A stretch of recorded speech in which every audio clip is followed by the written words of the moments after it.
ꯅꯨꯡꯁꯤꯕꯤꯗꯨꯅ Manipuri entertainment ꯆꯦꯅꯦꯜꯕꯨ subscribe ꯑꯃꯁꯨꯡ like ꯇꯧꯕꯤꯔꯝꯃꯨ꯫ ꯇꯥꯕꯤꯔꯤꯕ ꯈ꯭ꯋꯥꯏ ꯄꯨꯝꯅꯃꯛꯄꯨ ꯆꯦꯅꯦꯜ ꯑꯁꯤꯅ ꯉꯁꯤꯁꯨ ꯃꯌꯥꯝꯕꯨ ꯏꯀꯣꯛꯅꯣꯅ ꯈꯣꯏꯔꯝꯖꯔꯤ꯫ ꯃꯍꯧꯁꯥꯒꯨꯝ ꯉꯁꯤꯁꯨ ꯑꯩꯒꯤ ꯅꯨꯡꯁꯤꯖꯔꯕ ꯁꯕꯁꯀ꯭ꯔꯥꯏꯕꯔꯁꯤꯡꯅ ꯊꯥꯕꯤꯔꯛꯄ ꯃꯅꯤꯄꯨꯔꯤ ꯍꯣꯔꯔ ꯁ꯭ꯇꯣꯔꯤ ꯑꯅꯧꯕ ꯑꯃꯃꯨꯛ ꯃꯌꯥꯝꯒꯤꯗꯃꯛꯇ ꯄꯨꯗꯨꯅ ꯂꯥꯛꯆꯔꯤ꯫ ꯋꯥꯔꯤ ꯑꯁꯤꯕꯨ ꯂꯥꯟꯊꯣꯛꯆꯔꯛꯄ ꯃꯇꯝꯗ ꯁꯣꯏꯈꯤ ꯂꯥꯟꯈꯤꯕ ꯌꯥꯎꯔꯕꯁꯨ ꯃꯌꯥꯝꯗ ꯉꯥꯛꯄꯤꯅꯕ ꯍꯥꯏꯖꯔꯤ꯫ ꯐꯔꯦ ꯑꯗꯨꯗꯤ ꯃꯌꯥꯝ ꯋꯥꯔꯤꯁꯤ ꯍꯧꯅꯕ ꯇꯧꯖꯔꯒꯦ꯫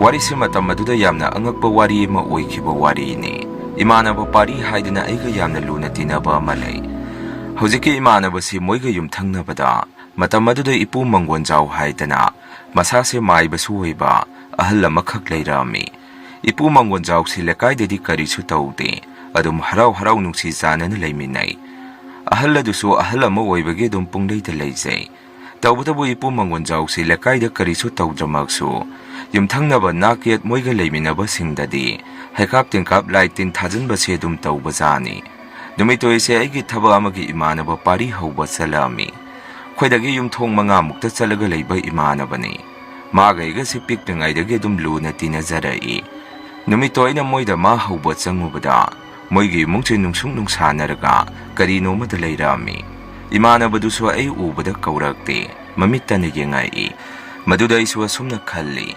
ꯀꯩꯗꯧꯔꯕꯖꯥꯠꯅꯣꯅꯦ ꯃꯣꯏ ꯏꯃꯨꯡꯁꯤꯕꯣ, ꯈꯟꯅꯔꯤꯖꯥꯔꯅꯦ꯫ ꯁꯤ ꯈꯟꯗꯨꯅ ꯑꯩꯁꯨ ꯏꯃꯥꯟꯅꯕꯗꯨ ꯇꯞꯅ ꯀꯧꯔꯛꯑꯝꯃꯤ, ꯄꯥꯔꯤ ꯀꯩꯗꯧꯅꯔꯒꯦ ꯍꯥꯏꯗꯅ꯫ ꯏꯃꯥꯟꯅꯕꯗꯨꯅꯁꯨ ꯑꯩꯉꯣꯟꯗ ꯍꯥꯏꯐꯦꯠ ꯃꯨꯟꯅ ꯌꯦꯡꯉꯛꯑꯒ ꯚꯥꯏ ꯂꯥꯛꯑꯣ ꯐꯝꯃꯨꯁꯤꯗ ꯍꯥꯏꯗꯅ ꯌꯥꯝꯅ ꯅꯨꯡꯉꯥꯏꯇꯅ ꯃꯥꯁꯨ ꯈꯨꯝꯃꯛꯏ꯫ ꯑꯩ ꯂꯥꯛꯄꯩ ꯃꯣꯏ ꯏꯃꯨꯡꯒꯤ ꯃꯤ ꯏꯃꯥ ꯕꯕꯥ ꯃꯌꯥꯝꯕ ꯃꯇꯩꯃ ꯃꯣꯏ ꯂꯣꯏꯅ ꯃꯅꯨꯡꯗ ꯆꯪꯈꯤ꯫ ꯃꯣꯏ ꯆꯪꯈ꯭ꯔꯒ ꯑꯩꯅ ꯏꯃꯥꯟꯅꯕ ꯑꯗꯨꯗ ꯀꯩꯗꯧꯅꯔꯒꯦ, ꯑꯩꯗꯤ ꯅꯪ ꯑꯩꯒꯤ ꯀꯣꯂꯦꯖꯀꯤ ꯐꯣꯔꯝ ꯐꯤꯜꯑꯞ ꯇꯧꯕꯗꯣ ꯑꯃꯨꯛꯇ ꯆꯠꯃꯤꯟꯅꯔꯨꯁꯤ ꯍꯧꯕ ꯂꯥꯛꯏꯅꯦ ꯍꯥꯏꯔꯝꯃꯤ꯫ ꯏꯃꯥꯟꯅꯕ ꯑꯗꯨꯅꯁꯨ ꯑꯃꯨꯛ ꯍꯣꯏ ꯆꯠꯁꯤ, ꯑꯗꯣ ꯉꯥꯏꯍꯥꯛꯇꯪ ꯉꯥꯏꯔꯣ, ꯑꯩ ꯃꯅꯨꯡꯗ ꯑꯃꯨꯛꯇ ꯆꯪꯉꯨꯈꯤꯒꯦ ꯑꯗꯨꯒ ꯊꯣꯔꯛꯀꯦ ꯍꯥꯏꯔꯛꯏ꯫ ꯑꯩꯁꯨ ꯍꯣꯏ ꯌꯥꯅꯤꯗ ꯉꯜꯂꯤ ꯂꯣꯏꯁꯜꯂꯨꯔꯣ ꯍꯥꯏꯔꯝꯃꯤ꯫ ꯃꯥꯁꯦ ꯃꯅꯨꯡꯗ ꯆꯪꯈꯤꯕꯗꯒꯤ ꯄꯥꯛ ꯊꯣꯔꯛꯇꯦ꯫ ꯑꯩꯁꯨ ꯃꯣꯏ ꯁꯨꯃꯥꯡ ꯑꯗꯨꯗ ꯀꯣꯏꯆꯠ ꯆꯠꯇꯨꯅ ꯀꯩꯅꯣ ꯁꯨꯝ ꯌꯦꯡꯉꯤ꯫ ꯉꯥꯏꯍꯥꯛ ꯂꯩꯔꯒ ꯏꯃꯥꯟꯅꯕꯗꯨ ꯃꯈꯨꯠꯇ ꯀꯔꯤꯅꯣꯃ ꯄꯥꯏꯔꯒ ꯊꯣꯔꯛꯏ꯫ ꯑꯗꯨꯒ ꯑꯩꯉꯣꯟꯗ ꯚꯥꯏ ꯍꯩꯅꯧ ꯑꯃꯨꯟꯕꯅꯤ ꯅꯪ ꯆꯥꯎ ꯍꯥꯏꯔꯛꯏ꯫ ꯑꯩꯅꯁꯨ ꯑꯃꯨꯛ ꯃꯉꯣꯟꯗ ꯍꯩꯅꯧ ꯑꯃꯨꯟꯕꯔꯣ, ꯌꯥꯔꯦꯍꯦ ꯑꯩꯈꯣꯏꯒꯤꯁꯨ ꯌꯥꯝꯅ ꯄꯥꯜꯂꯤ,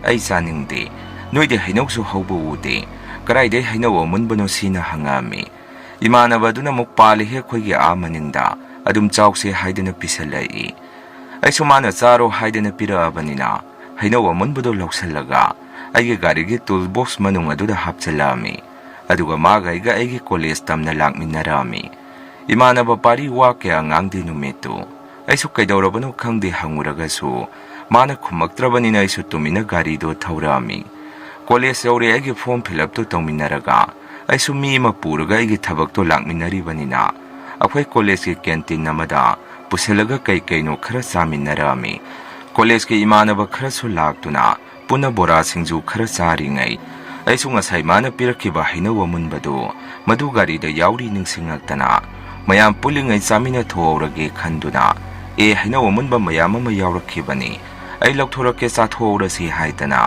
ꯑꯩꯁꯦ ꯄ꯭ꯔꯞ ꯒꯥꯔꯤꯗꯒꯤ ꯍꯩꯅꯧ ꯑꯃꯨꯟꯕꯗꯨ ꯂꯧꯔꯛꯑꯝꯃꯤ꯫ ꯑꯗꯨꯒ ꯀꯦꯟꯇꯤꯟꯗꯒꯤ ꯊꯥꯡ ꯃꯆꯥ ꯑꯃ ꯂꯧꯔꯒ ꯍꯩꯅꯧꯗꯣ ꯑꯩꯅ ꯈꯣꯛꯑꯒ ꯄ꯭ꯂꯦꯠ ꯑꯃꯗ ꯍꯥꯞꯄꯒ ꯃꯌꯥꯝꯗꯨ ꯄꯤꯖꯔꯛꯑꯝꯃꯤ꯫ ꯑꯩꯁꯨ ꯃꯍꯥꯎ ꯌꯦꯡꯒꯦ ꯍꯥꯏꯗꯅ ꯃꯁꯨꯡ ꯑꯃꯗꯤ ꯆꯥꯔꯨꯏ꯫ ꯌꯥꯝꯅꯁꯨ ꯊꯨꯝꯃꯤ ꯍꯩꯅꯧꯗꯨ, ꯑꯗꯨꯕꯨ ꯑꯩꯗꯤ ꯑꯊꯨꯝꯕ ꯀꯌꯥ ꯄꯥꯝꯗꯦ꯫ ꯃꯁꯨꯡ ꯑꯃꯗꯨꯅ ꯑꯩꯗꯤ ꯌꯥꯔꯛꯑꯝꯃꯤ꯫ ꯏꯃꯥꯟꯅꯕ ꯄꯥꯔꯤꯗꯤ ꯍꯩꯅꯧꯗꯨ ꯃꯁꯨꯡ ꯑꯃꯐꯥꯎ ꯆꯥꯔꯝꯗꯦ꯫ ꯃꯥꯗꯤ ꯑꯇꯣꯞꯄ ꯕꯣꯔꯥ ꯁꯤꯡꯖꯨꯗꯨ ꯈꯛ ꯆꯥꯔꯒ ꯂꯩ꯫ ꯑꯩꯅꯁꯨ ꯄꯥꯔꯤ ꯍꯩꯅꯧꯁꯦ ꯃꯍꯥꯎ ꯇꯪꯉꯨꯗꯅ ꯅꯪꯁꯨ ꯍꯥꯏꯔꯛꯑꯝꯃꯤ꯫ ꯑꯃ ꯄꯤꯖꯒꯦ ꯇꯧꯏ, ꯃꯗꯨꯗ ꯃꯥꯗꯤ ꯆꯥꯎ ꯍꯥꯏꯕ ꯌꯥꯗꯦ꯫ ꯌꯨꯝꯗ ꯂꯩꯍꯧꯔꯤ ꯅꯣꯏ ꯆꯥꯔꯣ ꯈꯨꯝꯃꯛꯈꯤ꯫ ꯅꯨꯃꯤꯠꯇꯨꯗꯤ ꯑꯗꯨꯃꯥꯏꯅ ꯑꯗꯨꯝ ꯍꯧꯈꯤ꯫ ꯃꯥꯒ ꯑꯩꯒ ꯁꯨꯝ ꯇꯣꯏꯅ ꯂꯣꯏꯅꯔꯛꯄꯗ ꯏꯟꯁꯥꯡ ꯅꯥꯄꯤ ꯃꯅꯥ ꯃꯁꯤꯡ ꯁꯥ ꯉꯥ ꯊꯣꯡꯕ ꯃꯁꯤꯒꯨꯝꯕ ꯃꯈꯜ ꯃꯈꯜꯒꯤ ꯆꯥꯅ ꯊꯛꯅꯕꯁꯦ ꯑꯗꯨꯝ ꯑꯩꯉꯣꯟꯗ ꯇꯣꯏꯅ ꯄꯤꯖꯔꯛꯑꯝꯃꯤ꯫ ꯍꯥꯟꯅꯗꯩꯁꯨ ꯑꯗꯨꯝ ꯆꯥꯃꯤꯟꯅꯩ ꯏꯕꯥꯅꯤꯁꯤ ꯌꯦꯟꯅꯗꯅ꯫ ꯑꯗꯨꯕꯨ ꯃꯇꯝ ꯑꯗꯨꯗꯗꯤ ꯀꯥ ꯑꯃ ꯍꯦꯜꯂꯤ ꯃꯥꯅ ꯑꯩꯉꯣꯟꯗ ꯄꯤꯔꯛꯄ ꯏꯟꯁꯥꯡ ꯅꯥꯄꯤꯁꯤꯡꯁꯤ ꯆꯥꯎ ꯍꯥꯏꯗꯅ꯫ ꯁꯦꯕꯣꯠ ꯃꯥꯏꯔꯦꯟ ꯑꯣꯏꯔꯒꯁꯨ ꯑꯩꯈꯣꯏ ꯏꯃꯨꯡꯗ ꯆꯥꯎ ꯍꯥꯏꯗꯅ ꯍꯦꯛꯇ ꯄꯤꯔꯛꯏ꯫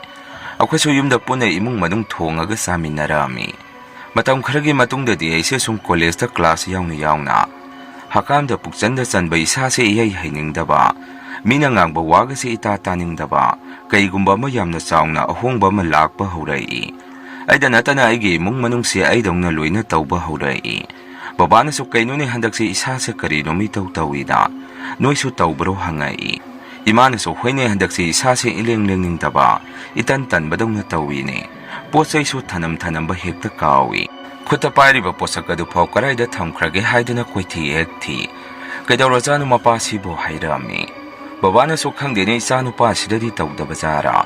Aidi asisu tawraba mali. Magi college kadu ika kaba ude. Mai kadada tumaga leiba maui. Nasanu pida haikho nasanu pidi sigumbasi. Madi yamna khangbani hairami. Tasingna hairabada aigi sema leibadu mayum pankre matam maduda. Aduga yum asida lehaurisina inaw nupa amaga. Aiga ima babaga khoi mari khagtani. Imana su iseda warido tawrurabazani. Ibema imungse handakse moong amay tawre. No imada kari uke mukta yang halau hairami. Khoi segi manempokto matam maduda la yang bada. Maming saliba maibini. Isena mayum panbana nambondani. Isena su sumna kumai. Noidi mina pirakpa kari sarurage. Hujikan se yamna panadrabani. Mina kari no mapirakpada munna yengaga saw. Ay ngasidi yengu hairu ngamaroy. Mi mayama malai hujiksu. Lai kana yengli. Magi asangma matam ama yengaga ay haige. Karisu tawro yamna kahina kanzaluno hairei. Numituda isega imaga dumayna wari ama sanarami. Ay so numito thaba ama sathoke haidana. Phiron nana loisalaga thorakpada. Numito babadi laite imana ingonda. Ibungo kolesu chate nangna tawrisi. Karaidano nangna saturina. Parina pirakpa posaiga pungpuda pusalaano. Mana pirido akwegida suloina pali hawi. Karigino mana handak marak insanga se nangonda. Pungpida piri se hangai. Numito angak paniko imaga iga sukhan hek kanadabasi. Imagi kari sulaitaba wahay karaduda. Aise numito da pinglaw na sawningba mapuwami. Imada ina kaino imanaba na karino masaw haidana. Nung sinapirakpa potpanoy na dumay na haiba yabra haidana. Aise mangwanda leba plastic bucket ama. Kuna taplang na pairaga. Imagi mamangda lang naga thukairami. Imaso sawningurabazani ay na dum na tawruba duda. Hera angang nang nahaydana imaso makuta paiba thang suri aduna.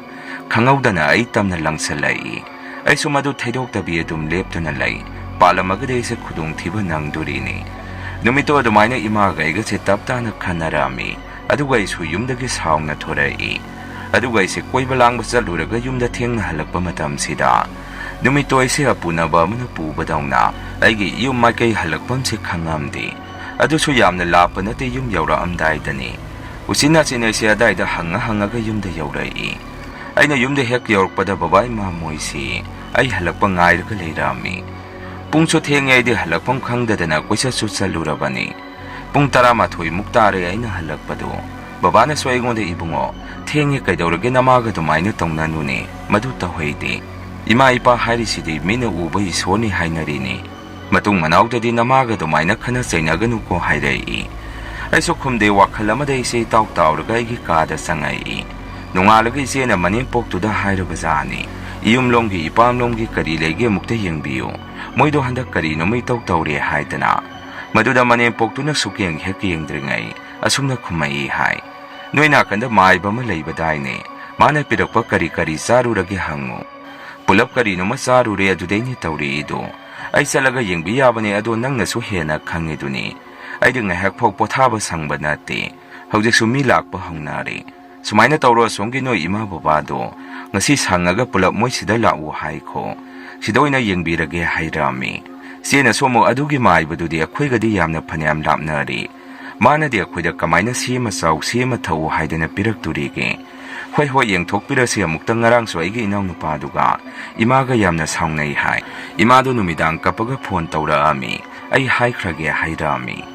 Sunay siya na imada phone tawraga warido imada tamami. Imana so ibema do di ako'y sanatomba na. Handak maga tinaba pari na kari-kari no saw haydana. Pinagpaposak singa do no uydurine. Kayno ne madugi ang pari haydo na kalisina. Isa no pagas huyam na luna tinarine. Mo'y piingay dagi tinarap pangagtani. Angang masin mo'y po dumay na tong naraba. Pare imano midang wadam mo'y loy na halaga. Nang gidala age no imado laydoy na tro hayrami. Siya na muklay niya do yam na ting na dilakano. Yam na ting agadi imado layeng dabani. Lao hrin do yung tuhala si hayrami.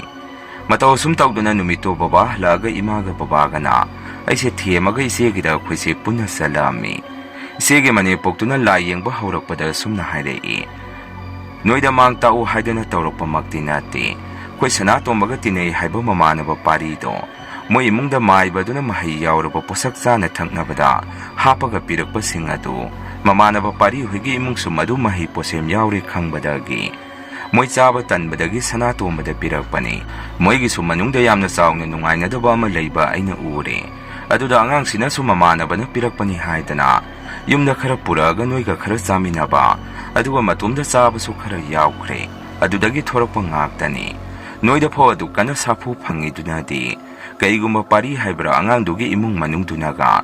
Noina saru riba singadu moina saru ragadi. Moidi tura tu durini. Pose akan mani adugini noida po adu kana saithing phangido. Sumaina tawwa igi nakta suyamna lai.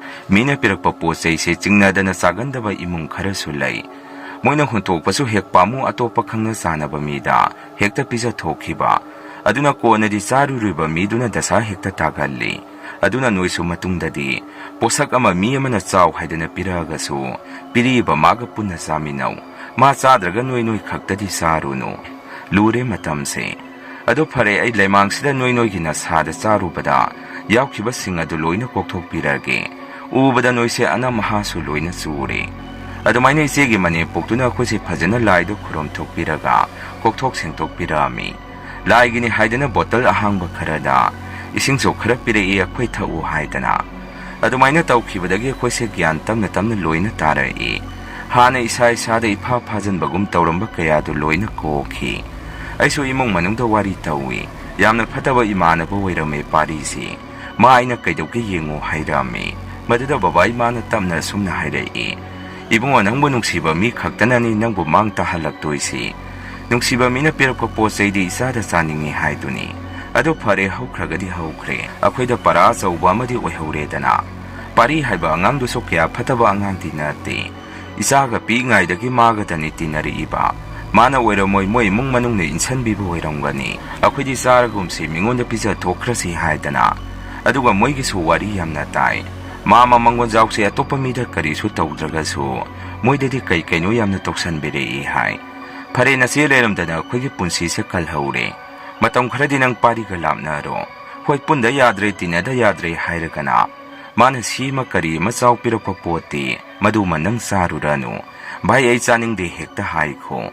Mana isagi khayat phaga hekta insalakpa yabanate. Phajana loina wahai birai. Aiso numitudagi imanaba pariga iga loide dum loina raga. Aina mangonda thajadaba ama laikhiba aduna. Hana daunadi yamna naknaba haibaduri oidre. Aduga moi imungso nungaiti maibaduna kai no toksanbidana moisu yamna wari haiba paw matai mayam hamagi wari se matang asaida loizare ani suba wari se muk mayamda khudon tamjari wari se ngasidagi na sahi yamna kuirabagi mamangda asengba thokiba thaudo amagi wari ni aigi mingse Martina kauje wari ase asengbadi aigi baba pokpiba ibokna hinglingaida khoida libiramba wari ni Aduga mayamna tabada hena khudong sanaba mawongda iboke khonphamda wari ase dum lijaraki aigi mingsi besa kaujei aigi lamase imphaldagi yamna haidaba mafam amadagini thaudo asina ina sahi 13 ka surakpa matam asida akhoigi imungda singba thokhiba wari ni aigi selinauksi mari ni nupi ani nupa ani aduna ahani aduga ina iton bini aigi thagasda isi amaga ibung ani ga leijai Aigi babagi ming asina phakjaw kawi imagi mingna tombi masa kawi matamadu khoi pupu se hingli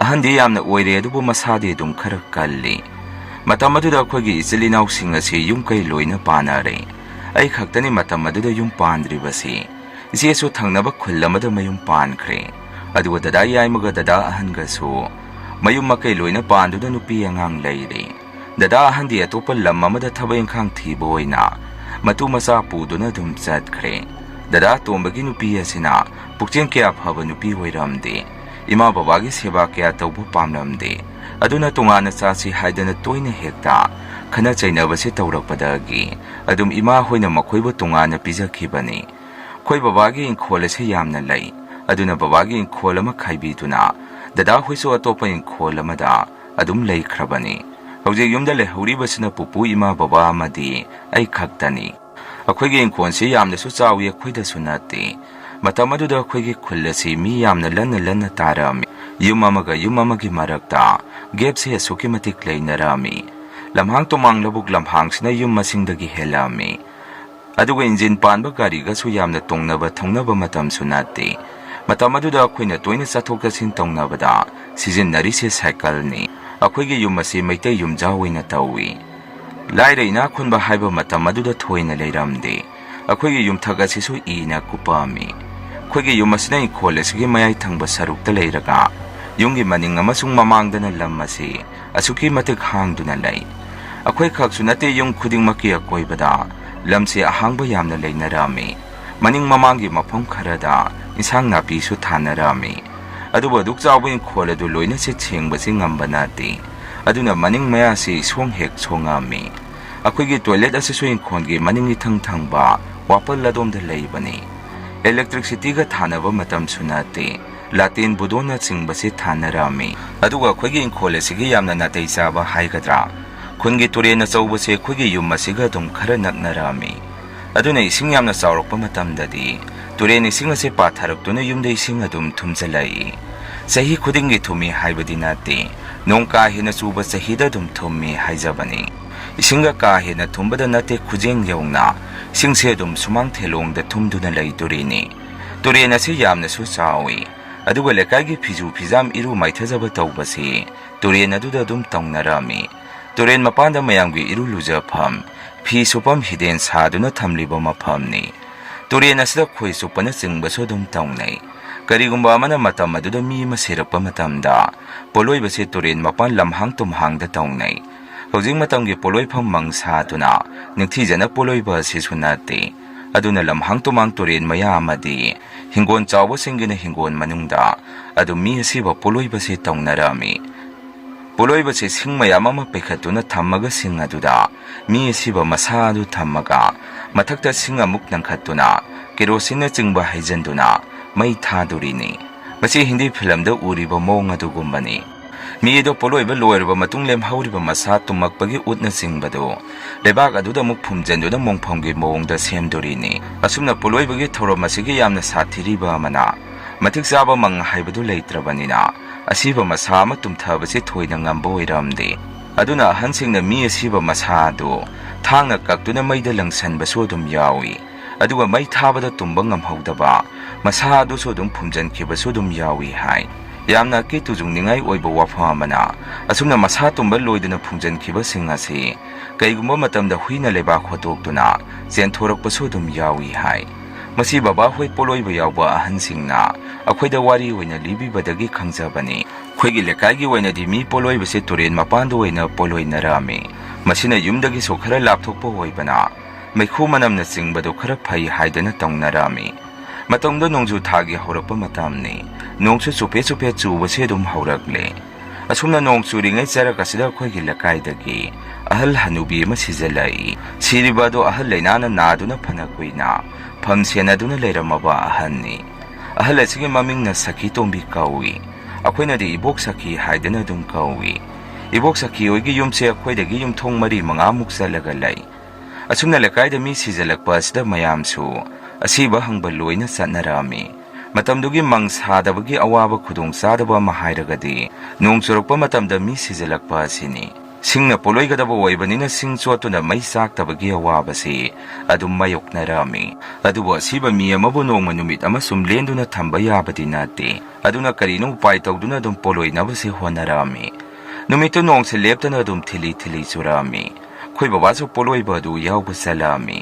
ibok sakhigi mathau mangam loibasi yamna thengna loi salami babana mathau mangam loiraga yumda halakpasi numidangi pung 3 muktarabani babana khoida pauk tamakpada so ahal hanubi adugi masado tumnaba honabada sukimatik wakhi hai nongsu leptana chubaga singna sumsum choselang kerosin hai hai tuna singa kangba hap hap tuna poloiba adu yamna wana loisanki hai aduga mai saktabagi asiba masado so adum ahal nupa kharana kakpa tupasi adumaina tawduna maida dum langsanki hai adumaina tawduna pang sanaba dum phungkre hairai asumna ibok sakhigi mathau mangamse loisangkhraba matung ikui kuidana numit mangani muk leiraga akanba nongse jamjam laungna makon hauna tarai numit hapta amamukse leptana surami nong leptana surabanina ising sodum tamna tamna saukhalai ꯌꯥꯝꯅ ꯂꯨꯔꯤꯕ ꯑꯃꯅ ꯑꯩꯈꯣꯏꯒꯤ ꯇꯨꯔꯦꯟ ꯑꯆꯧꯕꯁꯤ ꯄꯟ ꯀꯥꯏꯕ ꯌꯥꯅ ꯂꯩꯔꯦ ꯍꯥꯏꯅꯔꯛꯏ꯫ ꯇꯣꯔꯕꯥꯟ ꯑꯁꯤ ꯀꯥꯏꯔꯕꯗꯤ ꯈꯨꯜ ꯑꯁꯤ ꯏꯁꯤꯡ ꯊꯨꯝꯗꯣꯔꯤꯅꯤ꯫ ꯃꯔꯝ ꯑꯁꯤꯅ ꯑꯩꯈꯣꯏꯁꯨ ꯊꯋꯥꯏ ꯋꯥꯅ ꯂꯩꯅꯔꯝꯃꯤ꯫ ꯅꯣꯡꯗꯤ ꯂꯦꯞꯄ ꯀꯧꯕ ꯂꯩꯔꯝꯗꯦ ꯑꯗꯨꯅ ꯇꯨꯔꯦꯟ ꯑꯁꯤꯒꯤ ꯏꯁꯤꯡꯁꯨ ꯑꯁꯨꯝ ꯏꯔꯩ ꯀꯟꯕꯗꯤ ꯍꯦꯟꯖꯜꯂꯛꯏ꯫ ꯅꯣꯡꯃ ꯅꯨꯡꯊꯤꯜ ꯑꯃ ꯇꯨꯔꯦꯟꯒꯤ ꯂꯩꯄꯜ ꯑꯗꯨ ꯀꯥꯏꯔꯦ ꯍꯥꯏꯗꯅ ꯂꯩꯀꯥꯏꯁꯤ ꯋꯥ ꯋꯥ ꯂꯥꯎꯅꯔꯝꯃꯤ꯫ ꯂꯥꯏꯕꯛ ꯊꯤꯕ ꯑꯃꯅ ꯄꯟ ꯀꯥꯏꯔꯤꯕ ꯑꯁꯤꯁꯨ ꯑꯩꯈꯣꯏꯒꯤ ꯌꯨꯝ ꯃꯄꯥ ꯑꯁꯣꯝꯗ ꯀꯥꯏꯔꯛꯑꯝꯃꯤ꯫ ꯑꯁꯨꯝꯅ ꯄꯜ ꯑꯗꯨ ꯀꯥꯏꯔꯕꯅꯤꯅ ꯇꯨꯔꯦꯟꯗꯒꯤ ꯏꯁꯤꯡ ꯃꯌꯥꯝꯁꯤ ꯑꯩꯈꯣꯏꯔꯣꯝꯗ ꯂꯣꯏꯅ ꯁꯥꯐꯨ ꯑꯃꯒ ꯂꯣꯏꯅꯅ ꯖꯣꯔꯣ ꯖꯣꯔꯣ ꯂꯣꯏꯅ ꯆꯦꯟꯊꯔꯛꯏ꯫ ꯁꯨꯝꯅ ꯈꯪꯍꯧꯗꯅ ꯏꯁꯤꯡ ꯃꯌꯥꯝ ꯑꯃ ꯆꯦꯟꯊꯔꯛꯄ ꯑꯁꯤꯗ ꯌꯨꯝꯗꯒꯤ ꯄꯣꯠ ꯆꯩ ꯍꯣꯟꯗꯣꯛꯄꯗꯤ ꯑꯃꯠꯇ ꯅꯪꯍꯧꯗꯦ꯫ ꯊꯋꯥꯏ ꯍꯤꯡꯅꯕ ꯍꯥꯏꯗꯨꯅ ꯑꯩꯈꯣꯏ ꯃꯌꯥꯝꯁꯤ ꯈꯨꯟꯒꯤ ꯈꯤꯇꯪ ꯇꯣꯡꯕ ꯁꯔꯨꯛ ꯑꯗꯣꯝꯗ ꯆꯦꯟꯊꯣꯛꯅꯔꯛꯏ꯫ ꯑꯁꯨꯝꯅ ꯑꯩꯈꯣꯏ ꯊꯪꯅꯔꯤꯕ ꯌꯨꯝ ꯑꯌꯥꯝꯕ ꯂꯣꯏꯅ ꯏꯁꯤꯡ ꯊꯨꯝꯖꯤꯟꯈꯤꯕꯗ ꯌꯥꯎꯈꯤ꯫ ꯑꯩꯈꯣꯏꯁꯦ ꯎꯄꯥꯏ ꯂꯩꯇ꯭ꯔꯗꯨꯅ ꯗꯗꯥ ꯌꯥꯏꯃ ꯍꯣꯏꯗ ꯏꯁꯤꯡ ꯈꯔ ꯀꯪꯊꯔꯛꯄ ꯉꯥꯏꯕ ꯑꯣꯏꯅ ꯂꯩꯕ ꯇꯥꯔꯛꯑꯝꯃꯤ꯫ ꯑꯩꯈꯣꯏ ꯗꯗꯥ ꯌꯥꯏꯃꯅ ꯂꯩꯔꯤꯕ ꯏꯪꯈꯣꯜ ꯑꯁꯤꯅ ꯈꯨꯟꯒꯤ ꯍꯦꯛ ꯃꯆꯤꯟꯗꯅꯤ꯫ ꯑꯗꯨꯅ ꯏꯁꯤꯡ ꯊꯨꯝꯕ ꯌꯥꯎꯔꯝꯗꯦ꯫ ꯏꯁꯤꯡ ꯊꯨꯝꯂꯤꯕꯁꯤ ꯇꯨꯔꯦꯟ ꯃꯌꯥꯗ ꯂꯩꯕ ꯑꯩꯈꯣꯏ ꯈꯛꯇꯅꯤ꯫ ꯅꯨꯃꯤꯠ ꯅꯤꯅꯤꯃꯨꯛꯀꯤ ꯃꯇꯨꯡꯗ ꯅꯣꯡ ꯆꯨꯕ ꯑꯗꯨꯁꯨ ꯂꯦꯞꯈ꯭ꯔꯦ꯫ ꯊꯤꯂꯤ ꯊꯤꯂꯤ ꯆꯨꯔꯝꯃꯒ ꯅꯨꯡꯁꯥꯁꯨ ꯁꯥꯗꯣꯔꯛꯑꯦ꯫ ꯑꯗꯨꯕꯨ ꯏꯁꯤꯡ ꯊꯨꯝꯖꯜꯂꯨꯕ ꯑꯣꯏꯕꯅꯤꯅ ꯏꯁꯤꯡꯗꯨ ꯀꯪꯕ ꯉꯥꯏꯕꯗ ꯐꯅ ꯀꯨꯏꯅ ꯃꯇꯝꯁꯨ ꯆꯪꯉꯝꯃꯤ꯫ ꯍꯞꯇꯥ ꯑꯃꯒꯤ ꯃꯇꯨꯡ ꯑꯩꯈꯣꯏꯁꯤ ꯏꯁꯤꯡ ꯊꯨꯝꯖꯜꯂꯨꯕꯒꯤ ꯂꯩꯕꯥꯛ ꯂꯩꯈꯣꯝ ꯍꯥꯖꯟꯕ ꯃꯌꯥꯝ ꯑꯗꯨ ꯁꯦꯡꯗꯣꯛ ꯈꯣꯠꯇꯣꯛꯄ ꯇꯧꯗꯨꯅ ꯌꯨꯝꯗ ꯆꯪꯅꯕ ꯁꯦꯝ ꯁꯥꯔꯛꯑꯝꯃꯤ꯫ ꯑꯩꯈꯣꯏꯅ ꯁꯦꯡꯗꯣꯛꯏꯕ ꯑꯗꯨꯁꯨ ꯏꯪꯈꯣꯜ ꯂꯣꯏꯅ ꯁꯦꯡꯕ ꯉꯝꯕ ꯅꯠꯇꯦ꯫ ꯌꯨꯝ ꯃꯅꯨꯡ ꯑꯃꯗꯤ ꯁꯨꯃꯥꯡ ꯊꯦꯂꯣꯡ ꯈꯔ ꯈꯛꯇꯅꯤ ꯁꯦꯡꯗꯣꯔꯤꯁꯤ꯫ ꯃꯅꯤꯡ ꯃꯌꯥꯗ ꯍꯥꯖꯜꯂꯤꯕ ꯏꯁꯤꯡ ꯃꯌꯥꯝꯗꯨ ꯁꯦꯡꯗꯣꯛꯄ ꯍꯥꯏꯔꯤꯕꯁꯤ ꯂꯨꯕ ꯊꯕꯛ ꯑꯃꯅꯤ꯫ ꯑꯗꯨꯅ ꯅꯣꯡꯃꯒꯤ ꯇꯦꯛꯂꯤ ꯇꯦꯛꯂꯤ ꯇꯧꯔꯁꯤ ꯍꯥꯏꯅꯔꯛꯑꯝꯃꯤ꯫ ꯑꯁꯨꯝꯅ ꯅꯨꯃꯤꯠ ꯈꯔꯅꯤꯗꯤ ꯍꯧꯈ꯭ꯔꯦ ꯌꯨꯝꯗ ꯂꯩꯕ ꯄꯣꯠ ꯆꯩ ꯑꯌꯥꯝꯕ ꯏꯁꯤꯡ ꯊꯨꯝꯖꯤꯟꯈꯤꯕ ꯑꯗꯨꯗ ꯑꯃꯥꯡ ꯑꯇꯥ ꯊꯣꯛꯑꯕꯅꯤ꯫ ꯁꯦꯡꯗꯣꯛ ꯈꯣꯠꯇꯣꯛꯄ ꯍꯣꯠꯅꯕꯗ ꯊꯕꯛ ꯏꯪꯈꯥꯡꯒ ꯑꯃꯠꯇ ꯁꯨꯕ ꯉꯝꯃꯝꯗꯦ꯫ ꯑꯩꯒꯤ ꯃꯥꯡꯒꯣꯟꯗ ꯊꯝꯃꯤꯕ ꯐꯤ ꯁꯥꯕꯒꯤ ꯀꯣꯜ ꯑꯗꯨꯁꯨ ꯏꯁꯤꯡ ꯊꯨꯝꯕꯗ ꯌꯥꯎꯈꯤꯗꯨꯅ ꯑꯩꯒꯤ ꯁꯥꯒꯗꯕ ꯐꯤ ꯑꯗꯨꯁꯨ ꯐꯅꯌꯥꯝ ꯑꯗꯨꯝ ꯃꯥꯡꯂꯝꯃꯤ꯫ ꯑꯁꯨꯝ ꯇꯧꯗꯅ ꯅꯨꯃꯤꯠ ꯈꯔꯅꯤꯗꯤ ꯍꯧꯖꯟꯈ꯭ꯔꯦ ꯑꯗꯨꯕꯨ ꯀꯔꯤꯒꯤꯅꯣ ꯈꯪꯗꯦ ꯍꯥꯟꯅ ꯁꯨꯛꯇꯧ ꯇꯧꯔꯝꯗꯕ ꯃꯑꯣꯡꯗ ꯑꯩꯈꯣꯏꯒꯤ ꯌꯨꯝ ꯏꯪꯈꯣꯜ ꯑꯁꯤ ꯇꯝꯅꯕꯒꯤ ꯃꯑꯣꯡ ꯃꯇꯧꯒꯨꯝꯅ ꯇꯧꯔꯛꯏ꯫ ꯑꯩꯈꯣꯏꯒꯤ ꯏꯃꯨꯡꯒꯤ ꯃꯤꯁꯤꯡꯅ ꯌꯥꯝꯅ ꯇꯣꯏꯅ ꯊꯦꯡꯅꯔꯝꯃꯤ꯫ ꯑꯍꯥꯟꯕꯗꯗꯤ ꯅꯨꯃꯤꯗꯥꯡꯗ ꯃꯅꯤꯡ ꯃꯌꯥꯗ ꯀꯣꯛ ꯀꯥꯛ ꯇꯧꯕꯒꯤ ꯃꯈꯣꯟꯁꯤ ꯈꯛ ꯇꯥꯔꯝꯕꯅꯤ꯫ ꯑꯗꯨꯕꯨ ꯍꯧꯖꯤꯛꯇꯤ ꯑꯩꯈꯣꯏꯒꯤ ꯏꯁꯥꯁꯤꯗ ꯁꯥꯃꯤꯜ ꯑꯣꯏꯅ ꯐꯪꯕꯒꯤ ꯃꯑꯣꯡꯗ ꯍꯧꯔꯛꯏ꯫ ꯑꯩꯈꯣꯏꯒꯤ ꯏꯃꯨꯡꯁꯤ ꯃꯍꯧꯁꯥꯅ ꯑꯗꯨꯝ ꯊꯦꯡꯅ ꯇꯨꯝꯃꯤ꯫ ꯑꯩꯅ ꯐꯤ ꯅꯨꯃꯤꯗꯥꯡ ꯊꯦꯡꯅ ꯐꯥꯎꯕ ꯑꯗꯨꯝ ꯁꯥꯏ꯫ ꯑꯗꯨꯒ ꯏꯃꯥꯅ ꯂꯪꯆꯥꯛ ꯑꯗꯨꯝ ꯆꯥꯛꯄꯤꯗꯨꯅ ꯑꯩꯕꯨ ꯉꯥꯏꯕꯤꯗꯣꯔꯤꯅꯤ꯫ ꯁꯨꯝꯅ ꯇꯧꯕꯁꯤꯗ ꯏꯃꯥꯒ ꯑꯩꯒꯅ ꯑꯀꯤꯕ ꯀꯌꯥ ꯑꯃ ꯊꯦꯡꯅꯔꯝꯃꯤ꯫ ꯅꯣꯡꯃ ꯑꯩꯈꯣꯏ ꯏꯃꯥꯁꯤ ꯃꯁꯥ ꯉꯝꯗꯦ ꯍꯥꯏꯗꯅ ꯅꯨꯃꯤꯗꯥꯡꯒꯤ ꯆꯥꯛ ꯆꯥꯕ ꯂꯣꯏꯔꯕ ꯃꯇꯨꯡ ꯇꯨꯝꯕ ꯑꯗꯨꯝ ꯆꯪꯈ꯭ꯔꯕꯅꯤ꯫ ꯑꯗꯨꯕꯨ ꯑꯩꯗꯤ ꯅꯨꯃꯤꯠꯇꯨ ꯃꯤꯒꯤ ꯐꯤ ꯄꯤꯒꯗꯕ ꯂꯩ ꯍꯥꯏꯗꯅ ꯃꯪꯒꯣꯟꯗ ꯏꯇꯣꯝꯗ ꯐꯤ ꯁꯥꯗꯨꯅ ꯂꯩꯔꯝꯃꯤ꯫ ꯐꯅ ꯊꯦꯡꯉꯦ ꯅꯨꯃꯤꯗꯥꯡꯒꯤ ꯄꯨꯡ 10가 ꯇꯥꯔꯝꯒꯗꯕ ꯃꯥꯜꯂꯤ꯫ ꯑꯁꯨꯝꯅ ꯑꯩꯅ ꯀꯣꯛꯀꯥꯛ ꯍꯥꯏꯗꯅ ꯐꯤ ꯁꯥꯕꯁꯤꯗ ꯐꯤ ꯁꯥꯕꯒꯤ ꯃꯈꯣꯜ ꯑꯁꯤ ꯅꯠꯇꯕ ꯃꯤ ꯑꯃꯅ ꯊꯕꯥꯛ ꯈꯦꯅ ꯂꯣꯛ ꯈꯨꯕꯒꯤ ꯃꯈꯣꯜ ꯑꯃ ꯇꯥꯔꯛꯑꯝꯃꯤ꯫ ꯑꯩꯁꯨ ꯐꯤ ꯁꯥꯔꯤꯕꯗꯨ ꯆꯞ ꯂꯦꯞꯇꯨꯅ ꯃꯈꯣꯜ ꯑꯗꯨ ꯀꯗꯣꯝꯗꯒꯤꯅꯣ ꯍꯥꯏꯗꯅ ꯃꯨꯟꯅ ꯇꯥꯔꯛꯑꯝꯃꯤ꯫ ꯑꯩꯅ ꯁꯨꯝ ꯇꯥꯕꯗ ꯃꯈꯣꯜ ꯑꯗꯨ ꯑꯩꯈꯣꯏꯒꯤ ꯈꯣꯡꯕꯥꯟꯒ ꯇꯥꯏꯅꯅ ꯁꯝꯕꯟ ꯈꯥꯔꯤꯕ ꯑꯗꯣꯝꯗꯒꯤ ꯇꯥꯔꯛꯑꯝꯃꯤ꯫ ꯑꯁꯨꯝꯅ ꯂꯣꯛ ꯈꯨꯔꯝꯕꯗꯨ ꯑꯅꯤꯔꯛ ꯑꯍꯨꯝꯂꯛ ꯈꯨꯔꯝꯃꯒ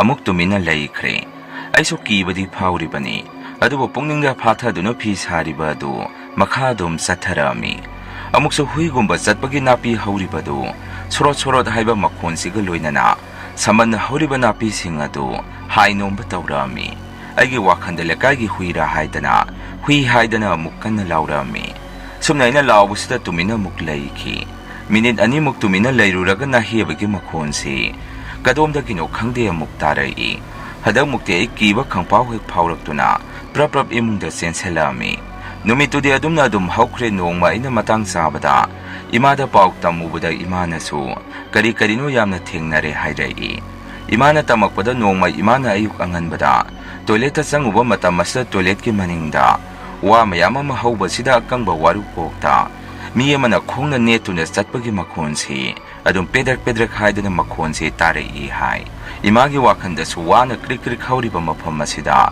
ꯀꯅꯥꯕꯨ ꯆꯪꯗꯣꯏꯅꯣ ꯈꯟꯈꯤ ꯍꯥꯏ꯫ ꯑꯗꯨꯒ ꯇꯣꯏꯂꯦꯠꯀꯤ ꯊꯣꯡ ꯑꯁꯤꯗꯁꯨ ꯃꯤ ꯑꯃꯅ ꯊꯣꯡ ꯍꯥꯏꯗꯨꯅ ꯑꯃꯨꯛꯇꯪ ꯊꯤꯜꯂꯝꯗꯨꯅ ꯑꯃꯨꯛ ꯇꯨꯃꯤꯟꯅ ꯂꯩꯈꯤ ꯍꯥꯏ꯫ ꯏꯃꯥꯁꯨ ꯄ꯭ꯔꯞ ꯇꯣꯏꯂꯦꯠ ꯇꯧꯕ ꯂꯣꯏꯁꯟꯗꯨꯅ ꯊꯣꯔꯛꯄꯗ ꯑꯩꯈꯣꯏꯒꯤ ꯏꯃꯨꯡꯒꯤ ꯃꯤ ꯀꯅꯥꯁꯨ ꯍꯧꯒꯠꯅꯔꯝꯗ꯭ꯔꯤ ꯍꯥꯏ꯫ ꯑꯗꯨꯒ ꯌꯥꯝꯅ ꯉꯛꯏꯕ ꯑꯃꯅ ꯑꯩꯈꯣꯏꯒꯤ ナꯇꯣꯟꯁꯤꯗ ꯑꯃꯨꯛꯁꯨ ꯉꯥꯍꯤꯡ ꯆꯥꯍꯤꯡ ꯃꯅꯝꯁꯤ ꯀꯗꯥꯏꯗꯒꯤꯅꯣ ꯈꯪꯗꯅ ꯑꯗꯨꯝ ꯅꯝꯃꯛꯄꯁꯤ ꯇꯧꯔꯛꯑꯝꯃꯤ꯫ ꯊꯑꯣꯏꯅ ꯀꯣꯏꯆꯠ ꯆꯠꯇꯨꯅ ꯊꯤꯔꯨꯔꯒꯁꯨ ꯀꯔꯤꯁꯨ ꯍꯦꯛꯇ ꯂꯩꯕꯗꯤ ꯅꯠꯇꯦ꯫ ꯑꯗꯨꯕꯨ ꯃꯅꯝ ꯑꯁꯤ ꯇꯣꯏꯅ ꯑꯃꯨꯛ ꯀꯣꯛ ꯉꯥꯎꯕ ꯃꯈꯩ ꯅꯝꯃꯛꯏ꯫ ꯑꯩꯈꯣꯏ ꯄꯨꯄꯨꯁꯤ ꯑꯍꯟ ꯑꯣꯏꯕꯒꯤ ꯍꯧꯅꯕꯤ ꯂꯥꯏ ꯇꯤꯟꯒꯤ ꯃꯔꯝꯗ ꯈꯔ ꯈꯪꯉꯤ꯫ ꯑꯗꯨꯅ ꯌꯨꯝ ꯑꯁꯤꯗ ꯀꯔꯤꯅꯣꯃ ꯇꯧꯔꯦ ꯍꯥꯏꯕꯁꯤ ꯄꯨꯄꯨꯁꯨ ꯑꯗꯨꯝ ꯈꯪꯕ ꯃꯥꯜꯂꯤ꯫ ꯄꯨꯄꯨꯅ ꯃꯔꯛ ꯃꯔꯛꯇ ꯆꯦꯡ ꯂꯩ ꯊꯥꯗꯨꯅ ꯂꯥꯏ ꯈꯨꯔꯝ ꯊꯣꯛꯑꯝꯃꯤ ꯑꯗꯨꯕꯨ ꯑꯩꯈꯣꯏ ꯏꯃꯨꯡꯗ ꯇꯝꯅꯕꯁꯤꯗꯤ ꯂꯦꯞꯄ ꯀꯧꯕ ꯂꯩꯔꯝꯗꯦ ꯅꯣꯡꯃ ꯑꯩꯈꯣꯏ ꯕꯕꯥꯁꯦ ꯊꯕꯛ ꯆꯠꯈꯤꯕꯅꯤ ꯑꯩꯈꯣꯏ ꯕꯕꯥꯁꯦ ꯃꯇꯝ ꯑꯗꯨꯗ ꯌꯨꯝ ꯁꯥꯕꯒꯤ ꯃꯤꯁꯇ꯭ꯔꯤꯅꯤ ꯑꯗꯨꯅ ꯂꯝ ꯑꯔꯥꯞ ꯑꯔꯥꯞꯄꯗ ꯁꯥꯏꯀꯜꯗ ꯑꯗꯨꯝ ꯊꯕꯛ ꯁꯨꯕꯁꯤ ꯆꯠꯂꯤ ꯑꯗꯨꯅ ꯈꯤꯇꯪ ꯊꯦꯡꯅ ꯍꯜꯂꯛꯄꯁꯨ ꯑꯗꯨꯝ ꯍꯦꯛ ꯌꯥꯎꯏ ꯅꯨꯃꯤꯠꯇꯣ ꯕꯕꯥꯁꯦ ꯊꯕꯛ ꯃꯐꯝꯗꯒꯤ ꯉꯁꯤꯅ ꯌꯨꯝ ꯁꯥꯕꯒꯤ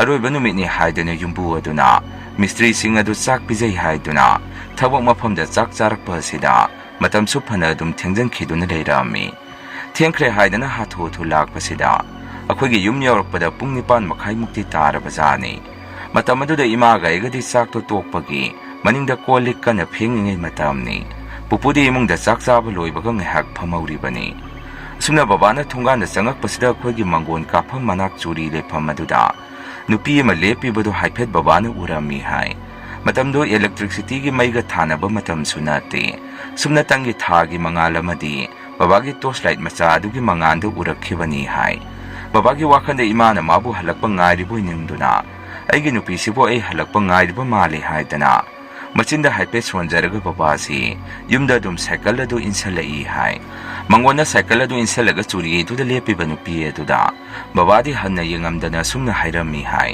ꯂꯦꯞꯇꯅ ꯂꯩꯔꯅꯨ ꯂꯥꯎ ꯂꯥꯎ ꯆꯪꯉꯁꯤ ꯅꯈꯣꯏꯕꯨ ꯆꯥꯛ ꯏꯁꯤꯡꯒ ꯆꯥꯅꯔꯕ꯭ꯔꯣ ꯍꯥꯏꯗꯅ ꯋꯥ ꯉꯥꯡꯅ ꯕꯕꯥꯁꯤ ꯏꯃꯨꯡꯗ ꯑꯗꯨꯝ ꯆꯪꯉꯛꯏ ꯍꯥꯏ ꯁꯨꯝꯅ ꯕꯕꯥꯅ ꯌꯨꯝꯗ ꯆꯪꯉꯛꯄ ꯑꯁꯤꯗ ꯏꯃꯥꯒ ꯑꯩꯒꯁꯨ ꯀꯣꯟ ꯐꯦꯡꯕ ꯂꯣꯏꯗꯨꯅ ꯑꯩꯅ ꯍꯥꯟꯅ ꯏꯃꯨꯡꯗ ꯆꯪꯉꯛꯄꯅꯤ ꯑꯩꯈꯣꯏꯒꯤ ꯆꯥꯛꯁꯪꯁꯤ ꯌꯨꯝꯒ ꯁꯝꯅꯅ ꯌꯨꯝꯒꯤ ꯃꯅꯤꯡ ꯊꯪꯕꯗ ꯂꯩꯕꯅꯤ ꯑꯗꯨꯅ ꯏꯃꯨꯡꯒ ꯑꯗꯨꯝ ꯐꯥꯎꯗꯣꯛ ꯐꯥꯎꯖꯤꯟ ꯌꯥꯅꯩ ꯑꯩꯅ ꯆꯪꯉꯛꯄꯗ ꯕꯕꯥꯁꯤ ꯂꯥꯛꯑꯝꯕ ꯑꯗꯨꯗ ꯑꯩꯅ ꯕꯕꯥ ꯀꯩꯅꯣ ꯌꯥꯝꯅ ꯊꯦꯡꯉꯛꯏꯅ ꯉꯁꯤꯗꯤ ꯑꯩꯈꯣꯏꯗꯤ ꯉꯥꯏꯕ ꯉꯝꯗꯗꯅ ꯆꯥ ꯑꯗꯨꯝ ꯆꯥꯊꯣꯛꯑꯦ ꯕꯕꯥꯒꯤ ꯆꯥꯛꯁꯨ ꯆꯥꯛꯈꯨꯝꯗ ꯂꯩꯍꯧꯔꯕꯅꯤ ꯕꯕꯥꯅ ꯑꯃꯨꯛ ꯏꯕꯦꯝꯃ ꯑꯩ ꯆꯥꯛꯀ ꯆꯥꯅꯤꯡꯗ꯭ꯔꯦ ꯊꯕꯛꯇꯣ ꯉꯁꯤ ꯂꯣꯏꯁꯤꯟꯕ ꯑꯗꯨꯗ ꯌꯨꯝꯕꯨꯅ ꯆꯥꯛ ꯆꯔꯥ ꯑꯃꯠꯇ ꯆꯥꯈꯤꯁꯤ ꯍꯥꯏꯗꯨꯅ ꯆꯥꯛꯇꯣ ꯑꯥꯗ ꯄꯨꯟꯅ ꯆꯥꯃꯤꯟꯅꯔꯛꯑꯦ ꯏꯃꯥꯁꯨ ꯆꯥꯛꯈꯨꯝꯗꯒꯤ ꯃꯈꯨꯟ ꯃꯁꯥ ꯐꯗꯤ ꯑꯃꯗ ꯇꯩꯊꯣꯛꯇꯨꯅ ꯏꯃꯥꯁꯨ ꯇꯞꯅ ꯇꯞꯅ ꯊꯣꯔꯛꯏ ꯁꯨꯝꯅ ꯏꯃꯥ ꯎꯕꯗ ꯕꯕꯥꯗꯤ ꯏꯉꯛ ꯉꯛꯅ ꯀꯩꯅꯣ ꯅꯨꯄꯤ ꯅꯪꯕꯨ ꯍꯧꯖꯤꯛꯇ ꯃꯄꯥꯟꯗ ꯑꯩ ꯂꯥꯛꯄ ꯉꯥꯏꯍꯧꯗꯥꯏꯅꯦ ꯅꯪꯅ ꯀꯗꯣꯝꯗꯒꯤꯅꯣ ꯑꯃꯨꯛ ꯆꯥꯛꯈꯨꯝꯂꯣꯝꯗꯒꯤ ꯊꯣꯔꯛꯏꯁꯤꯅ ꯏꯃꯥꯅꯁꯨ ꯇꯥꯅꯤꯡꯗꯦꯀꯣ ꯃꯄꯥ ꯅꯤꯁꯥ ꯑꯃꯨꯛ ꯈꯥꯏꯔꯛꯑꯅꯨ ꯀꯣꯟ ꯐꯦꯡꯉꯨꯕꯒꯤ ꯈꯨꯠ ꯑꯁꯤꯐꯥꯎ ꯀꯪꯗ꯭ꯔꯤ ꯆꯥꯛꯁꯨ ꯆꯥꯔꯦ ꯍꯥꯏꯔꯕꯅꯤꯅ ꯈꯣꯡ ꯈꯨꯠ ꯑꯗꯨ ꯏꯁꯤꯡ ꯑꯁꯥꯕ ꯂꯩꯍꯧꯔꯤꯕꯅꯤ ꯑꯃꯨꯛꯇ ꯍꯥꯝꯇꯣꯛꯑꯒ ꯒ꯭ꯌꯥꯟ ꯇꯥꯅ ꯇꯨꯝꯕꯤꯔꯨꯔꯣ ꯍꯥꯏꯔꯛꯑꯝꯃꯤ ꯃꯗꯨ ꯇꯥꯕꯗ ꯕꯕꯥꯗꯤ ꯑꯃꯨꯛꯀ ꯍꯦꯟꯅ ꯑꯉꯛꯄ ꯍꯥꯏꯕꯗꯨ ꯑꯣꯏꯔꯛꯑꯝꯃꯤ ꯀꯗꯥꯏꯗꯒꯤ ꯅꯤꯁꯥꯅꯣ ꯅꯪꯕꯨ ꯍꯧꯖꯤꯛꯇ ꯑꯩꯉꯣꯟꯗ ꯏꯃꯨꯡꯗ ꯆꯪꯉꯁꯤ ꯍꯥꯏꯗꯅ ꯀꯧꯁꯤꯜꯂꯝꯕꯗꯣ ꯃꯗꯨꯕꯨ ꯅꯪ ꯅꯠꯇ꯭ꯔꯅꯤ ꯀꯅꯥ ꯑꯣꯏꯗꯣꯔꯤꯖꯥꯠꯅꯣ ꯑꯁꯨꯝꯅ ꯑꯩꯈꯣꯏꯅ ꯉꯥꯡꯅꯔꯛꯄ ꯑꯁꯤꯗ ꯄꯨꯄꯨꯁꯨ ꯇꯥꯔꯕ ꯃꯥꯜꯂꯤ ꯃꯥꯒꯤ ꯀꯥꯗꯒꯤ ꯊꯣꯔꯛꯇꯨꯅ ꯏꯕꯨꯡꯉꯣ ꯌꯥꯔꯦ ꯉꯁꯤꯗꯤ ꯅꯨꯃꯤꯗꯥꯡꯅꯤ ꯇꯨꯝꯃꯨꯔꯣ ꯍꯌꯦꯡ ꯑꯌꯨꯛ ꯅꯤꯡꯊꯤꯖꯅ ꯋꯥꯔꯤꯗꯣ ꯁꯥꯟꯅꯔꯁꯤ ꯄꯨꯄꯨꯅ ꯑꯗꯨꯝꯅ ꯍꯥꯏꯔꯛꯄꯗꯒꯤ ꯅꯨꯃꯤꯠꯇꯣ ꯑꯩꯈꯣꯏ ꯏꯃꯨꯡꯁꯨ ꯑꯗꯨꯝ ꯇꯨꯝꯕ ꯂꯣꯏꯅ ꯆꯪꯅꯔꯛꯑꯝꯃꯤ ꯑꯗꯨꯕꯨ ꯕꯕꯥꯅ ꯊꯦꯡꯅꯈꯤꯕ ꯑꯗꯨꯒꯨꯝꯕ ꯀꯌꯥꯗꯨ ꯃꯁꯛ ꯃꯁꯥ ꯂꯧꯁꯤꯟꯐꯝ ꯈꯪꯗꯕ ꯑꯃꯨꯕ ꯅꯨꯄꯤꯒꯤ ꯃꯨꯔꯇꯤ ꯑꯃ ꯑꯗꯨꯝ ꯃꯃꯤ ꯁꯥꯃꯤ ꯑꯩꯈꯣꯏꯅꯁꯨ ꯎꯕ ꯍꯧꯔꯛꯏ ꯑꯗꯨꯒ ꯌꯥꯝꯅ ꯅꯨꯡꯉꯥꯏꯇ꯭ꯔꯤꯕ ꯑꯃꯅ ꯑꯩꯈꯣꯏꯒꯤ ꯏꯃꯨꯡ ꯑꯁꯤꯗ ꯗꯨꯛ ꯀꯦꯟꯗꯜ ꯊꯥꯗꯨꯅ ꯂꯥꯏ ꯈꯨꯔꯝꯕ ꯑꯁꯤꯗ ꯃꯥꯡꯒꯣꯟꯗ ꯊꯥꯕ ꯗꯨꯛ ꯑꯁꯤ ꯀꯔꯤꯒꯤꯅꯣ ꯈꯪꯗꯦ ꯍꯦꯛꯇ ꯆꯥꯛꯇꯕꯤ ꯑꯗꯨ ꯃꯁꯤ ꯂꯦꯡꯗꯅ ꯂꯩꯔꯝꯕꯁꯤ ꯍꯧꯔꯛꯏ ꯗꯨꯛ ꯃꯈꯟ ꯃꯈꯟ ꯊꯥꯕꯁꯨ ꯅꯠꯇꯦ ꯏꯃꯨꯡꯗ ꯊꯥꯔꯤꯕ ꯗꯨꯛ ꯑꯗꯨꯒ ꯃꯁꯥ ꯑꯃꯠꯇꯅꯤ ꯑꯗꯨꯕꯨ ꯃꯄꯥꯟꯗ ꯊꯥꯔꯤꯕ ꯗꯨꯛ ꯑꯁꯤ ꯉꯥꯏꯍꯥꯛꯀꯤ ꯃꯇꯨꯡꯗ ꯍꯦꯛꯇ ꯃꯩ ꯃꯨꯊꯠꯈꯤꯗꯨꯅ ꯂꯩꯔꯝꯃꯤ ꯑꯩꯈꯣꯏꯁꯨ ꯀꯩꯗꯧꯔꯕꯅꯣ ꯈꯪꯉꯝꯗꯦ ꯑꯩꯈꯣꯏꯒꯤ ꯋꯥꯈꯜꯗꯅ ꯀꯅꯥꯒꯨꯝꯕ ꯃꯤ ꯑꯃꯅ ꯑꯩꯈꯣꯏꯗ ꯁꯦꯝꯖꯤꯜꯂꯛꯏꯕꯖꯥꯔ ꯈꯜꯂꯝꯃꯤ ꯄꯨꯄꯨꯅ ꯑꯩꯈꯣꯏꯕꯨ ꯉꯥꯛꯊꯣꯛꯆꯅꯕꯅꯤ ꯍꯥꯏꯗꯅ ꯂꯥꯏ ꯃꯁꯤꯡ ꯊꯤꯡꯉꯝꯗꯅꯗꯤ ꯈꯣꯏꯔꯝꯖꯔꯤꯅꯤ ꯑꯗꯨꯕꯨ ꯇꯧꯔꯤꯕ ꯃꯌꯥꯝ ꯑꯗꯨꯗꯤ ꯐꯕ ꯀꯧꯕ ꯂꯩꯔꯝꯗꯦ ꯌꯥꯝꯅ ꯂꯨꯔꯤꯕ ꯑꯃꯅ ꯑꯩꯈꯣꯏꯒꯤ ꯂꯩꯀꯥꯏꯁꯤꯗ ꯃꯥꯏꯕ ꯃꯥꯏꯕꯤꯁꯨ ꯑꯃꯠꯇ ꯂꯩꯕ ꯅꯠꯇꯦ ꯃꯥꯏꯕ ꯃꯥꯏꯕꯤ ꯌꯦꯡꯒꯦ ꯍꯥꯏꯔꯒꯗꯤ ꯈꯨꯜ ꯃꯊꯪ ꯃꯊꯪ ꯆꯠꯇꯨꯅ ꯃꯥꯏꯕ ꯃꯥꯏꯕꯤꯗꯨ ꯊꯤꯔꯨꯗꯣꯔꯤꯅꯤ ꯑꯗꯨꯒ ꯃꯥꯏꯕ ꯃꯥꯏꯕꯤꯁꯤꯡ ꯑꯁꯤꯁꯨ ꯑꯩꯈꯣꯏꯅ ꯎꯅꯒꯦ ꯍꯥꯏꯗꯅ ꯍꯦꯛꯇ ꯎꯅꯕ ꯐꯪꯕ ꯅꯠꯇꯦ ꯐꯣꯟ パイナꯕ ꯃꯇꯝꯁꯨ ꯅꯠꯇꯦ ꯑꯗꯨꯅ ꯐꯔꯛꯁꯦ ꯑꯗꯨꯝ ꯇꯥꯟꯅꯗꯨꯅ ꯂꯩ ꯆꯩꯔꯛ ꯑꯁꯤꯗ ꯑꯩꯈꯣꯏ ꯏꯃꯨꯡꯁꯤꯗ ꯈꯔ ꯇꯨꯡꯁꯤꯟꯖꯔꯤꯕ ꯁꯦꯜ ꯑꯁꯤ ꯀꯗꯥꯏꯗ ꯃꯇꯧ ꯀꯔꯝꯅ ꯆꯠꯈꯤꯕꯅꯣ ꯈꯪꯗꯦ ꯆꯠꯐꯝ ꯑꯃ ꯅꯠꯇ꯭ꯔꯒ ꯑꯃ ꯍꯦꯛꯇ ꯂꯥꯛꯇꯨꯅ ꯈꯨꯠꯇ ꯁꯤꯛꯀꯤ ꯑꯃ ꯐꯥꯎꯕ ꯄꯥꯏꯕ ꯉꯝꯃꯝꯗꯦ ꯁꯦꯟ ꯈꯤꯇꯪ ꯐꯪꯒꯗ꯭ꯔꯥ ꯍꯥꯏꯗꯅ ꯊꯕꯛ ꯆꯠꯂꯤꯕ ꯕꯕꯥꯁꯤ ꯅꯨꯡꯅ ꯆꯞꯄꯤ ꯍꯥꯏꯗꯅ ꯃꯈꯨꯠꯇꯨ ꯌꯥꯝꯅ ꯊꯤꯅ ꯁꯣꯛꯄꯗꯒꯤ ꯕꯕꯥꯁꯨ ꯊꯕꯛ ꯁꯨꯕꯁꯤ ꯃꯇꯝ ꯈꯔ ꯂꯦꯞꯄꯝꯃꯤ ꯑꯩꯒꯤ ꯐꯤ ꯁꯥꯔꯤꯕ ꯀꯣꯜ ꯑꯗꯨꯒꯤ ꯐꯤꯀꯣꯜ ꯑꯗꯨꯁꯨ ꯀꯔꯝꯅꯅꯣ ꯈꯪꯗꯦ ꯃꯇꯣꯝꯗ ꯂꯩꯊꯦꯛꯇꯨꯅ ꯂꯩꯔꯝꯕꯗꯒꯤ ꯂꯪꯁꯨ ꯌꯥꯝꯅ ꯃꯥꯡꯉꯝꯃꯤ ꯏꯃꯥꯁꯨ ꯑꯗꯨ ꯃꯉꯥꯏ ꯃꯪꯁꯨ ꯅꯨꯡꯉꯥꯏꯇꯦ ꯃꯁꯥ ꯉꯝꯗꯦ ꯍꯥꯏꯗꯅ ꯑꯗꯨꯝ ꯇꯨꯝꯃꯒ ꯂꯩ ꯄꯨꯄꯨꯗꯤ ꯑꯍꯟꯁꯨ ꯑꯣꯏꯔꯕꯅꯤꯅ ꯀꯥ ꯍꯦꯟꯅ ꯇꯨꯝꯒꯟꯕ ꯍꯥꯏꯕꯗꯨ ꯑꯣꯏꯔꯝꯗꯦ ꯑꯗꯨꯒ ꯇꯨꯝꯈ꯭ꯔꯒꯁꯨ ꯃꯅꯥ ꯌꯥꯝꯅ ꯁꯤꯡꯕ ꯍꯥꯏꯕꯗꯨ ꯑꯣꯏꯔꯝꯃꯤ ꯄꯨꯄꯨꯅ ꯑꯩꯈꯣꯏꯗ ꯍꯥꯏꯕꯗ ꯑꯩꯈꯣꯏꯒꯤ ꯌꯨꯝꯒꯤ ꯑꯀꯣꯏꯕ ꯑꯁꯤꯗ ꯁꯥ ꯁꯟ ꯆꯠꯇꯨꯅ ꯀꯣꯏꯆꯦꯟ ꯆꯦꯟꯕꯒꯤ ꯃꯈꯣꯟꯁꯤ ꯅꯨꯃꯤꯗꯥꯡꯗ ꯑꯗꯨꯝ ꯇꯥꯏ ꯍꯥꯏ ꯑꯗꯨꯒ ꯅꯣꯡꯉꯥꯜꯂꯝꯗꯥꯏ ꯃꯇꯝ ꯑꯁꯤꯗꯅ ꯅꯨꯄꯤ ꯑꯃꯅ ꯊꯕꯥꯛ ꯈꯦꯟꯅ ꯂꯣꯛ ꯈꯨꯕꯗꯧꯅ ꯅꯍꯦꯕꯒꯤ ꯃꯈꯣꯜ ꯑꯁꯤꯁꯨ ꯑꯗꯨꯝ ꯇꯥꯕ ꯐꯪꯏ ꯍꯥꯏ Imaga ibanisu tawriba mayam asida kibadagi numidang pi sabasu lepami ngatana dum tumba thiemlabani numitude imase makhung hamningi haidana ahingda ibu hawdorakpadagi ibani se kina khwige toilet adomda laami imana toilet ta changkhi aduga ina late na mathanduna toilet ke thong aduda ngai tuna lepli asumna leiringe charaka sida khangawdana khwige wakhong asomda imana nongma haikhiba warukokta khongna nelaga pedrak launa makhonse taba haurai aichu taraga chu tasinadaba saduna leirambani aduba handakte khwige toilet ki maning asida mina hebagi makhonse yamna nakna tarai asumna makhol asida ima so sasa toilet tobu loisalami aduga prapra mapanda senthorai khoina yumda hek change haidana chenboi chatboi tawduna lakpasida akhwigi mitmang asida nupigi sabana ma wangtring wangna leptuna leirambadu urai lepiba nupi du su akhwega yamna naknarabani imaga egasi madu ubada chab hek lepiba muti edu nupi di masamana du ipa phana thadoi masak mamai ubadi nati edu muti edu gi phibamna nupi edu ahal hanubi ne haibase dum khangami makhwang adu hairap kolap tawi nupi edu ubada da khoi madi masagi khara pakhat chawbaga humang nupi ka aduna makhada gilangna phamdaki aisu adumne imana phamthakhiba aduda amukta tapthokse ima haiduna makok lawaida chinchina sor kambirami aisu kana baba pupu haiduna yumlomdo onsenduna kawi pupu so tarba mali prap yumdagi thorai sumna ima se tamna lawaida ising thabiduna akhoi mayamna phathabirami ima ibani na ukhiba punamakadusu pupu hoida wari do tamami pupuna so akhoi ge wari do taraga masidi yararoi mina mahi tokselakpa oirambasu yai kari leibano haibado muktangi yengthokpa summi babada wonsanduna ibungo nang thangnaba khullasida mamligai matamda sallu maiba jugen haidina khunjinna nupa miyai sallaba ma leibani madu tumba hawgatpa ngairaga yum asida soidina puraknaba taw chachi haiba yadraga so aigi ming pallu mapadu aiga pulakpa marupni soidina chachi haiba yarakani pupuna haibagi matungina baba so ayuk anganbada hawgatuna thangnaba khungi maiba du kauba cycle thauduna satkhi pung tareka tarpa matam asida maiba duga babaga si cycle amamam thauduna yum asida lakminarami maiba du da yenghanba matamda khwegi inkhol asida tahoidaba amangba pot ama leire hairai pot asi leibaduna ni imung asida uhaidaba kya uri badu lai phataba yum asida insalakle lokthokuna manghandrabadi khudung thiba tarakpa yai aduga imung asina tawru khudingda daw yaraktriba sisu pot asi leibagini haidana maibaduna haibirai asumna maibaduna hairakpasida khwegi imungdi punga kheknga ami karaidagi karamna amangba pot adu leiramibanu amadi karaida leiribanu haiduna maibaduna hangi maibaduna jo khongba leiba sambal ladumda khut thinduna asomda leire haidana mafam takpiduna babana lebak adu khara tokthoomi mafam adu su ising isawda lebak phana yamna haijenduna leirami suna babana lebak tokthuba matamsida migi khutki khuningdagi khusa yawba maina sakhibagi patha pumthaduna sadung yawtraba ma leirambase khoina thengnarami madu ubada khodi hangoibana isaje thuk laurami maibaduna amangba pot adu lakthokduna phajana aja puja tokthoga yumdagi khara lamna puthoktuna mai thaduomi suna mai thakraba matunga khogi yum masisu maibaduna kokthok samthokpirami masidagi yum masida thengnaramba ki akhangsing adu loina phaki akhuna khanbada leiramiba posak adu ibok sakhigi oigani haiba khalli isingi palkai khiba aduda phungkhiba kuidriba ibok sakhigi mongpham adu isingda tauktharaktuna masa machet ama yum masida isingna pusalaktuna samballa somda panbadagi lebakna haijanduna lehauba oiramgani haidana khannai masini mayam ngasigi rian horror story mathangi wari thagalakpada mayam punamuk thengnarasi ngasigidi mayamdagi kainanaba bti laujari